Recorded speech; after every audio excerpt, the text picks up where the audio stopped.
We did it. Oh boy, we beat the New England Patriots. I'm so happy with this win. So proud of our guys. Proud of our coaching staff. Um, just an absolute phenomenal performance by our guys today, guys. Did not think we was going to do it. But thought that the Patriots would have the advantage. I saw some signs that I was a little worried. Seeing Starla Tule being gone. Gabriel Davis has been on a hot streak. He was gone. Cole Beasley losing him. Obviously to the quote-unquote situation. With some very, very tough losses today. But the Buffalo Bills prevailed. The Buffalo Bills got it done. And players stepped up today that you normally wouldn't think would. Isaiah McKenzie had, 11 catches for over 100 yards. He was phenomenal in the slot today. He was a very, very important player. Jet sweeps. How we used him a lot in motion. We just moved him around the football field, but just how he was in and out of the slot was just incredible. Stephon Diggs stepped up when we needed him. The offensive line, I felt like for the most part, did an okay job in pass protection. I mean, listen, we lost our second string guard, Ike Bucker, to an Achilles injury, and we had to slide Darrell Williams to the other side of the field with Ryan Bates. We also had to include him there, so we had to try to make adjustments to our offensive line again. All we can hope for at this point is that Feliciano can be healthy. I mean, we just hope that he's going to be okay and that he can be with us because, man, he is a very important part to this offensive line. I mean, like I said, he's not the best offensive line in the world. We all know this. He's average at best. But still, we've had way too many injuries on the offensive line. We got to try to make that adjustments. We got to try to fix it.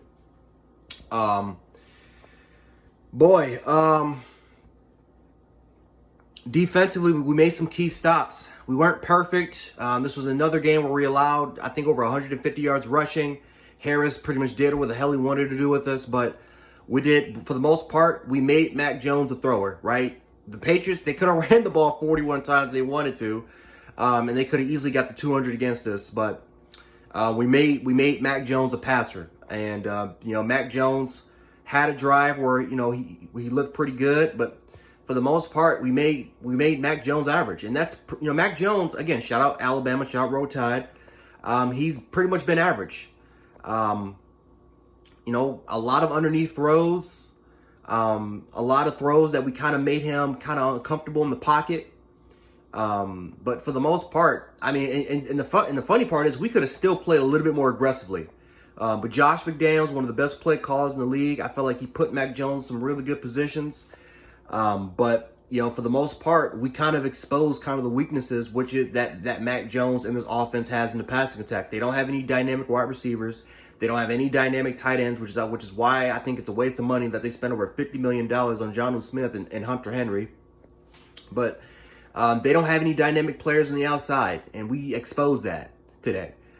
We took advantage of that today. I thought that Teron Johnson played the best game of his career. I thought he had a phenomenal football game today. Dane Jackson did the best he could. Levi Wallace, I felt like he had a pretty good game. Jordan Poyer and Micah Hyde were absolutely exceptional. Which, by the way, I don't know how in the hell none of those players made the fucking Pro Bowl. But it is what it is when it comes to that. But let's talk about this offense because Josh Allen.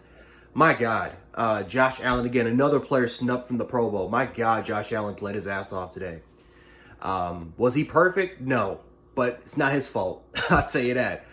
Josh Allen played one hell of a football game. He put this team once again on his shoulders, and he carried this football team. There were times where offensive line kind of failed, and he had to try to improvise.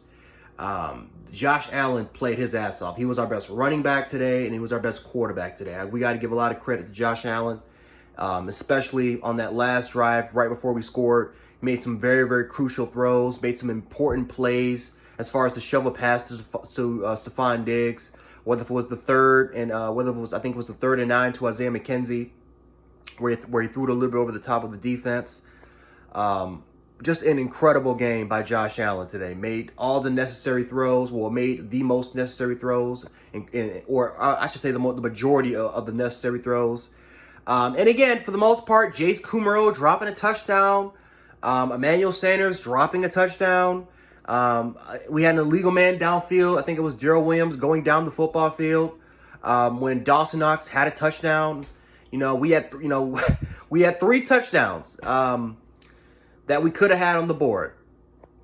Called back because of unnecessary bullshit. But it is what it is. The Buffalo Bills, for the most part, dominated this football game.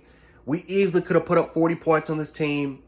I was a little worried there that once again we kind of got in our own way. But at the end of the day, the Buffalo Bills got the job done. They won. And, you know, can we fix this? I don't know. Because at this point, I just think that this is just who we are. We're a team we're a good football team. We're still learning. We're still trying to figure out ways to get better, to handle these situations, especially in the fucking red zone. Got to get better in the red zone, man. But for the most part, I'm happy with this win. Happy we got the job done. We needed this win for the division. Now we're in charge of the division. Now all the Buffalo Bills have to do is win out. Sunday against Atlanta, it's going to be shitty weather. Crappy, shitty weather. It's not going to be 30. The wind is not going to be 30, you know, it's going to be blowing 30 miles per hour, but still, it's going to be crappy weather. It's going to be snowing, raining. It's going to be shit. And plus the Falcons, that's a team that's also fighting for playoff position. So that's another tough game that we got to try to get by. We got to try to focus on that. But if we can get past Atlanta, you got the Jets. Get past the Falcons, you got the Jets. You win that game, the division is yours, and you'll have I think one game with home field advantage at least. So, you know, we got to take advantage of the situation. We got gifted an opportunity today by the NFL gods. Officiating was really not was again, officiating has been shit this entire year for football. But again, we cannot rely on the referees. We can't rely on the bullshit. We got to capitalize on the situation, guys. We got to capitalize on it. But proud of the Buffalo Bills today. Patriots fans, for the most part, you guys are, technically you guys are still in the division. If the Bills lose, you guys will be in charge of it again. But we'll see if the Patriots can capitalize. I think you guys will. I think Patriots fans, you guys have nothing to worry about as far as playoff position. But for the Buffalo Bills, all you got to do now is just win out. Win out, and you are in. Not only are you in, but you will officially grab a hold of the AFC East and become back-to-back AFC East champions. Of course, that's not the objective. That's not the final objective. The objective is to raise the trophy. But we predicted, every Bills fan predicted that we were going to take a hold of this division. It might come true, so we'll find out about it. But anyway, guys, Jan Sports, a.k.a. Jan 706. Great win by the Buffalo Bills. A very important win. I'm stoked. I'm excited. It may not sound like it, but I'm just like, man, trust me, I was screaming. I was going off. So don't let this video fool me. I may sound down, but I'm actually pretty excited about this. But anyway, guys, Jan Sports, a.k.a. Jan 706. I'll catch you guys in the next reaction. Peace. Go Bills.